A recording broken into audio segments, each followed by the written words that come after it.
Hello friends, कैसे हैं आप सभी लोग। मेरा नाम है आशीष जोशी और दोस्तों आज की वीडियो में हम बात करेंगे second generation non sedating antihistaminic agents के बारे में।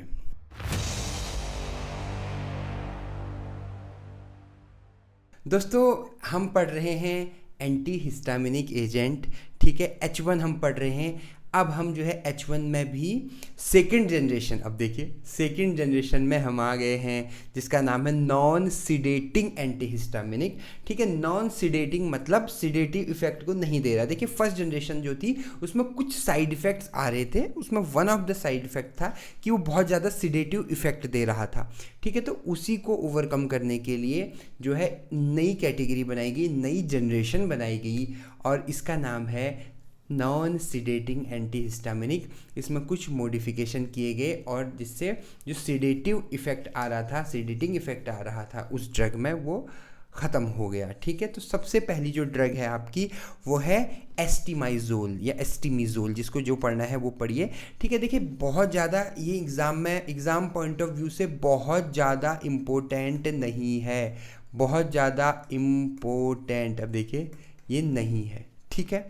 तो आपको क्या करना है, सिर्फ इसका स्ट्रक्चर एक बार देख लेना है, ठीक है। बहुत डिटेल में पढ़ने की ज़रूरत नहीं है, हाँ, लेकिन जिसमें स्टार मार्क लगा हुआ है उसको आपको पढ़ना पड़ेगा डिटेल में, वो तो डिटेल में पढ़ना पड़ेगा, ठीक है। आगे बढ़ते हैं। सेकंड हम बात करते हैं आपकी लोराटिडीन की। लोराटिडीन भी बहुत ज़्यादा इंपॉर्टेंट नहीं है। देखिए स्टार मार्क अगर किसी में ऐसे करके यहाँ पर ऐसे स्टार मार्क लगा हुआ है वो इम्पोर्टेंट है, लेकिन यहाँ स्टार मार्क नहीं लगा हुआ है, तो इसको भी आपने देखना है बस, ठीक है। तो थोड़ा बहुत दिमाग में रखना है। उसके बाद नेक्स्ट है आपका सिट्रजिन, ठीक है। उसके बाद सिट्रजिन के बाद है आपका लीवोसिट्रजिन। दोनों का स्ट्रक्चर अगर आप ध्यान से देखेंगे तो सेम ही स्ट्रक्चर है, ज़्यादा डिफरेंस नहीं है, ज़्यादा क्या बिल्कुल भी डिफरेंस नहीं है। बस ये डिफरेंस है कि लीवोसिट्रजिन का जो लीवो पार्ट है, ये जो लीवो लिखा हुआ है, लीवो मतलब लीवो रोटेटरी, मतलब ये प्लेन पोलराइज्ड लाइट को, प्लेन पोलराइज लाइट को PPL लिखना चाहिए, मैंने गलत लिख दिया है, ठीक है। यहाँ मैं इसको लिख देता हूँ दोबारा से। प्लेन पोलराइज्ड लाइट को कहाँ की ओर रोटेट करता है, आपका लेफ्ट की ओर रोटेट करता है। अभी देखिए क्या बेहतरीन बात है, प्लेन पोलराइज लाइट को लेफ्ट की ओर रोटेट करता है, तो इसका नाम है लीवो रोटेटरी। इसका लीवो जो पोर्शन है वो ज़्यादा एक्टिव है। उसके बाद हम बात करते हैं क्लोरफिनरामाइन मैलेट की, ठीक है। ये मैलेट का स्ट्रक्चर है, ठीक है। ये वाला जो आपको लास्ट में दिख रहा है, ये वाला इधर, ये जो आपको दिख रहा है ये, ठीक है। तो और ये बाकी जो है क्लोरफिनरामिन का स्ट्रक्चर है, ठीक है, दिमाग में रखना है बस। उसके बाद नेक्स्ट है आपका, अब ये इम्पोर्टेंट है क्योंकि यहाँ पर अगर आप ध्यान से देखेंगे तो एक छोटू सा प्यारा सा क्यूट सा स्टार मार्क लगा हुआ है। ये स्टार, क्या लिख रहा हूँ मैं, स्टार्ट लिख दिया मैंने, ठीक है। ये स्टार मार्क जो है आपका, ये बहुत ज़्यादा इम्पोर्टेंट है। ये ड्रग जो है बहुत ज़्यादा इम्पोर्टेंट ड्रग है, इसको आपको ध्यान रखना है आपको, ठीक है। क्या बात सबको क्लियर है? तो ये आपको पढ़ना है और यही एग्जाम में भी आएगा, क्लियर। तो अब इसको ध्यान से देखिए, इसमें जो है ये स्ट्रक्चर बना रखा है इसका, ठीक है। ट्राइप्रोलिडीन हाइड्रोक्लोराइड, स्ट्रक्चर का नाम है ट्राइप्रोलिडीन हाइड्रोक्लोराइड, ठीक है। आगे हम इसको भी डिटेल में एक्सप्लेन करेंगे। पहले हम इसकी सिंथेसिस की ओर जाते हैं। ये जो है सिंथेसिस है, इसको हम बड़ा करके देखते हैं कि क्या है इसकी सिंथेसिस में, ठीक है। अब इसकी सिंथेसिस को आप बहुत ध्यान से देखिए। इसमें देखो एक स्ट्रक्चर बना रखा है 4 मिथाइल एसीटोफेनोन का, ठीक है। सबसे पहले हम यहाँ साइड में जो है, हम जो मेन स्ट्रक्चर है जो अभी हमने पढ़ा है उसको बना रहे हैं। ये है स्ट्रक्चर इसका, ठीक है। अब इसको आपको ध्यान में रखना है कि आपको क्या करना है, आप ध्यान से समझिएगा। इसमें आपको 2-3 चीज़ें ध्यान में रखनी है। सबसे पहली चीज़ तो हमें इसको तोड़ना है। अब देखिए क्या बोल दिया मैंने, इसको हमें तोड़ना है। कैसे तोड़ना है? 3 हिस्सों में तोड़ना है। पहला हिस्सा कि हमें ये वाला जो ग्रुप है पूरा, ये जो बेंजीन का ग्रुप है, ठीक है, इसको थोड़ा सा ये गलत हो गया, ये वाला जो बेंजीन का ग्रुप है, ये जो N लगा हुआ है इसमें, ठीक है, इसको यहाँ से रिमूव करके, इसको क्या करना है, हमको यहाँ से रिमूव करना है, हटाना है। और रिमूव करने के बाद यहाँ पर हमको हाइड्रोजन लगा, सॉरी CH3 लगा देना है। क्या ये बात सबको क्लियर आई? और बाकी ये पूरा ये पोर्शन भी हटेगा आपका। क्या बोला मैंने, ध्यान से समझिएगा, ठीक है, ये एकदम क्लियर, बहुत आसान रिएक्शन है ये। अगर ये चीज़ आपको समझ में आ गई तो हमें क्या, और ज़्यादातर सिंथेसिस को ऐसे ही याद करना है, रट्टा मारने बैठोगे तो नहीं याद कर पाओगे। हमको स्मार्ट स्टडी करनी है, ठीक है, हमको क्या करनी है, स्मार्ट स्टडी करनी है। तो हमने क्या किया, सबसे पहले हमने ये वाला बेंजीन ले लिया है, इसको मैं लिटा देता हूँ इस तरह से, इस तरह से ये बेंजीन लिया है हमने। और ये वाला जो ग्रुप है, यहाँ पर कुछ लिखा नहीं है तो यहाँ पर क्या होगा, CH3 होगा।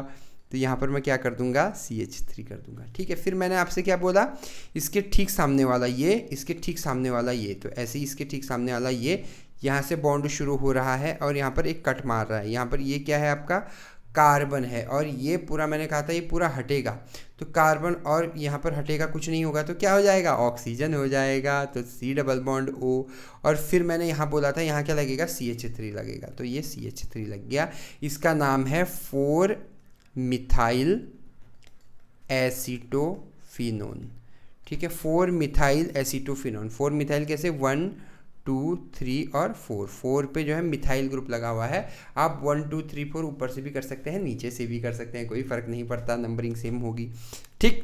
ये हो गया। अब यही अगर आप ध्यान से देखेंगे, अगर आप ध्यान से समझेंगे तो ये ही स्ट्रक्चर ये भी है आपका 4 मिथाइल एसीटोफिनोन, ये वाला स्ट्रक्चर है, ठीक है। रेड से कर लेता हूँ, रेड ज़्यादा अच्छा दिख रहा है, ठीक है। उसके बाद प्लस इसकी रिएक्शन हम करेंगे HCHO फॉर्मेल्डिहाइड से, और ये क्या है आपका, ये है पायरोलिडीन। अब देखिए क्या बोल दिया मैंने, पायरोलिडीन, ये है पायरोलिडीन का स्ट्रक्चर। ये इसको यहाँ से हटा के यहाँ पर हमें हाइड्रोजन लगा देना है, तो NH हो जाएगा आपका 5 मेंबर्ड रिंग में, इस तरह से यहाँ पर NH आ जाएगा, ठीक है। तो ये पायरोलिडीन का स्ट्रक्चर हो जाएगा।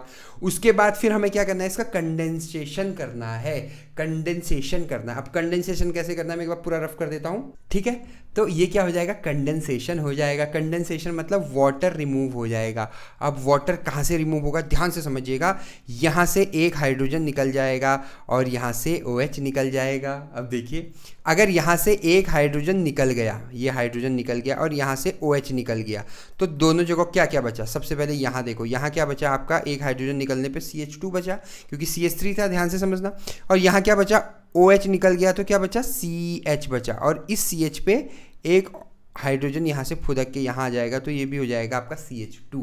तो ये क्या हो जाएगा, CH2 और CH2। क्या आपको याद है CH2 हम कब लिखते हैं, कैसे लिखते हैं? जैसे मैंने ये कोई कंपाउंड बनाया है, मैंने इसको इस तरह से OH लिखा है फॉर एग्जांपल, तो ये क्या है, ये कट क्या है, CH2, ये कट क्या है, CH2, ये एक बैंड क्या होता है, हमेशा CH2 होता है, और ये जो खाली स्थान होते हैं ये क्या होते हैं आपके, CH3 होते हैं।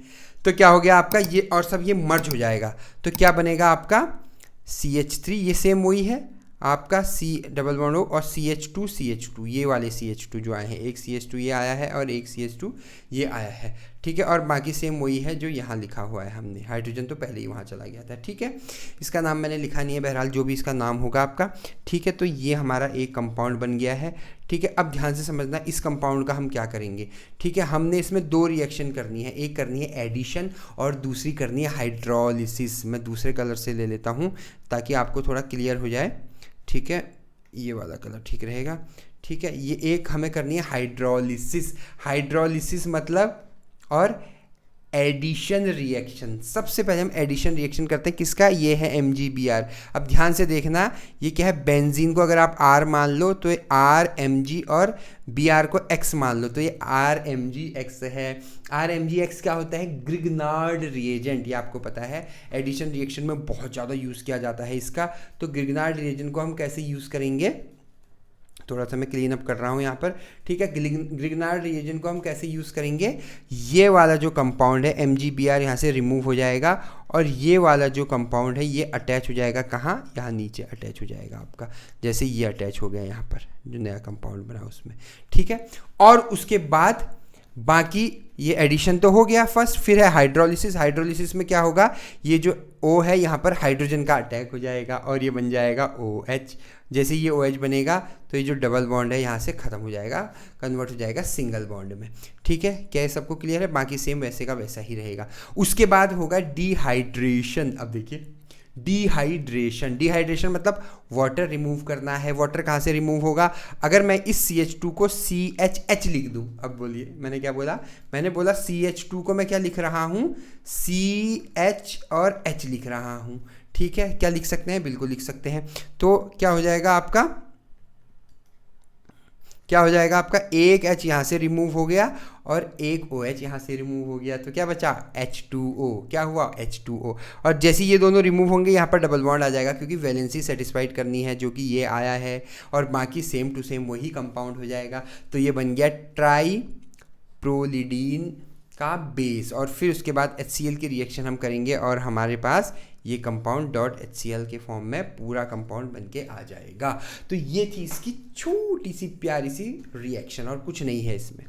क्या ये बात सबको क्लियर है? बहुत आसान टॉपिक है, बहुत आसान सिंथेसिस है, ठीक है। देखिए अब ध्यान से समझिएगा, अब मैं आपको बता रहा हूँ स्मार्ट स्टडी कैसे करते हैं। अब देखिए स्मार्ट स्टडी करने का एक ही तरीका है, आपने सिर्फ और सिर्फ इसका स्ट्रक्चर याद करना है। अब ध्यान से समझना, जैसे ही आप स्ट्रक्चर याद करोगे आपका सिंथेसिस हो जाएगा, स्ट्रक्चर हो जाएगा, और SAR भी हो जाएगा, स्ट्रक्चर एक्टिविटी रिलेशनशिप। कैसे होगा? अब यहाँ देखिए, आप ध्यान से समझिएगा SAR इसका। अब यहाँ पर क्या है आपका? ये एक CH3 ग्रुप है। अब देखिए ये क्या है आपका? CH3 ग्रुप है। CH3 ग्रुप है मतलब मिथाइल ग्रुप है। सबसे पहला मैं बता रहा हूँ आपको, अगर इस मिथाइल ग्रुप पे मैं कोई मॉडिफिकेशन कर दूँ, और मॉडिफिकेशन भी क्या कर रहा हूँ मैं स्पेशली इसमें, अगर मैं यहाँ पर क्लोरीन ग्रुप लगा दूँ, ब्रोमीन ग्रुप लगा दूँ, आयोडीन ग्रुप लगा दूँ, है ना, ऐसा कोई नेगेटिव इलेक्ट्रोनेगेटिविटी बढ़ाने के लिए कोई ग्रुप लगा दूँ, तो क्या हो जाएगा आपका? इसकी जो परमिएबिलिटी है, मतलब एंटर करने की, रिसेप्टर के साथ बाइंड होने की, ये कोई रिसेप्टर है, ठीक है। इस रिसेप्टर के साथ जो है इसका लाइगेंड बाइंडिंग डोमेन है, और इसको जाके यहाँ पे बाइंड होना है, तो इसके बाइंड होने की जो एफिनिटी है आपकी वो बढ़ जाएगी। अब देखिए, ठीक है। तो ये हो जाएगा आपका, ये मिसलेनियस कंपाउंड के अंदर आता है, तो ये हो जाएगा आपका पहला, ठीक है, कि अगर मैं मॉडिफिकेशन करूं इस CH3 ग्रुप पर, पहला, ठीक है। उसके बाद सेकंड है आपका, सेकंड ये एरोमेटिक रिंग है आपकी। एरोमेटिक रिंग एसेंशियल है आपका लाइगेंड बाइंडिंग डोमेन के लिए, जो इसको आपका क्या प्रोवाइड कर रहा है? परमिएबिलिटी प्रोवाइड कर रहा है। उसके बाद नेक्स्ट है आपका ये जो डबल बॉन्ड है, ये डबल बॉन्ड को अगर मैं सिंगल बॉन्ड कर दूंगा तो रिजिडिटी ब्रेक हो जाएगी, वो इतना स्टेबल नहीं रहेगा कंपाउंड। और प्लस तीसरा है आपका जो इस डबल बॉन्ड के पास ये जो एल्काइल ग्रुप है, इधर ये वाला, ये एल्काइल ग्रुप और ये जो एल्काइल ग्रुप है, इसकी लेंथ, अगर इसकी लेंथ बहुत ज़्यादा होगी, हायर द लेंथ, तो जो इसकी एफिनिटी है वो कम हो जाएगी, एफिशिएंसी कम हो जाएगी, ठीक है, सब कुछ कम हो जाएगा आपका, ठीक है। और लास्ट में ये जो एमीन है आपका, एमीन तो आपको पता ही है, मेन एक्टिविटी तो एमीन के वजह से ही आ रही है। तो इस तरह से आप ध्यान से समझिएगा। ये मैंने बोला है अभी 2 मिनट में, लेकिन ये पूरे नोट्स में अलग अलग पॉइंट्स से दे रखा है। नोट्स फ्री ऑफ कॉस्ट, आपको पता ही है, नीचे डिस्क्रिप्शन बॉक्स में आपको क्लिक करना है, आपको सारे नोट्स यहाँ वहाँ पे मिल जाएंगे, ठीक है। तो SAR भी आपका क्लियर हो गया है, कोई दिक्कत नहीं है SAR में भी, ठीक है। आगे बढ़ते हैं। यूजेस आपको पता है, H1 है तो आपका एलर्जी में, अर्टिकेरिया में, हे फीवर में, सीजनल एलर्जी में, दुनिया भर का जो कुछ आपके दिमाग में आ रहा है सब कुछ लिख देना, मतलब सब कुछ मतलब रेलेवेंट सब कुछ। ये मत लिख देना कि ये बवासीर में भी काम आता है, ये आपका हार्ट अटैक में भी काम आता है, ये नहीं लिखना है, ठीक है। जिसमें काम आता है उसका लिखना है। उसके बाद है आपका फेनिडामीन टार्ट्रेट। फेनिडामीन टार्ट्रेट का स्ट्रक्चर है, ये बनाना है आपको, ठीक है। ये तो बेसिक स्ट्रक्चर हैं, ये मैंने ग्रुप में मैं ग्रुप कह रहा हूँ, नीचे डिस्क्रिप्शन बॉक्स में दे रखे हैं, वहाँ से आप देख लेना। ये एक नया स्ट्रक्चर है दूसरा, ठीक है, साइप्रोहेप्टाडाइन, ठीक है। नेक्स्ट स्ट्रक्चर है क्रोमोलाइन का, क्रोमोलाइन सोडियम, ठीक है। बहुत आसान सा स्ट्रक्चर है, दिख रहा है थोड़ा अजीब सा, लेकिन है नहीं, बहुत आसान स्ट्रक्चर है। तो ये थी मेरी छोटी सी वीडियो। आज हमने कुछ नहीं पढ़ा, हमने जो मेन जो ड्रग पढ़ी वो हमने यहाँ पढ़ी थी, ये वाली जो ड्रग है आपका जिसमें स्टार मार्क लगा हुआ है, ठीक है, ट्राइप्रोलिडीन हाइड्रोक्लोराइड। ये आपको याद रखना है क्योंकि इसमें स्टार मार्क लगा हुआ है, ये एग्जाम में आएगा। मैं ये नहीं कह रहा हूँ बिल्कुल भी जिसमें स्टार मार्क नहीं लगा है वो एग्जाम में नहीं आएगा, अगर वो एग्जाम में नहीं आता तो दिया नहीं होता। लेकिन अगर आप मेडिसिनल की तैयारी कर रहे हो, प्रिपरेशन कर रहे हो, तो पहले उन ड्रग्स पे फोकस कीजिए जिसमें स्टार मार्क लगा हुआ है। तो अगर आपको मेरी वीडियो पसंद आई तो मेरे चैनल को सब्सक्राइब कीजिएगा, बेल आइकन पर क्लिक कीजिएगा। आपने मुझे इतना वक्त दिया उसके लिए बहुत बहुत धन्यवाद। Thank you so much.